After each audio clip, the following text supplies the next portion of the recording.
When I was younger, I was in high school when my mother had her hysterectomy, and I remember it was just awful. It was such a long process of healing for her. And then my oldest daughter had a hysterectomy, and I, cared for her after that, and it really broke my heart to see how much she had to go through. It's not an easy process. But for 10 years, I had no gynecologist. I just wouldn't go to one. I was afraid.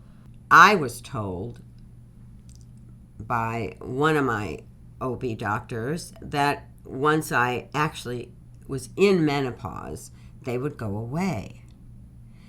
That is a fallacy. As a matter of fact, mine grew.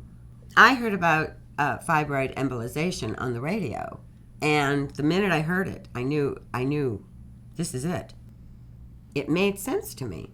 If you cut off the blood supply, you starve the fibroids, they can't grow, they can't live, they're going to go away. I expected to go in and, have like a white knuckling kind of thing. And it's just easy and simple. And everyone is so nice. I've never, ever had a procedure done of any kind where I've been checked on as much as I was with this one. They call you, they check to see how you're doing, they check to make sure you're all right. They even still call me just to see how I'm doing. It's a wonderful staff. And Dr. Lucas is, he's the pioneer. He's the guy who brought this all together here in the U.S. So, if you're going to go to anybody, you're going to the best.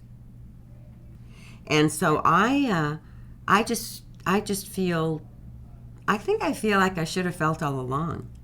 That's what I think I feel. Do I wish I could have had it a long time ago? Absolutely. What a joy that would have been to have been able to have this in my 40s. Even my daughter, I feel sad that we didn't know about this for her. So, yeah, don't think about it. Nothing to think about. Get rid of them. You have an option. I didn't have that option 30 years ago. But I did now, and I took advantage of it.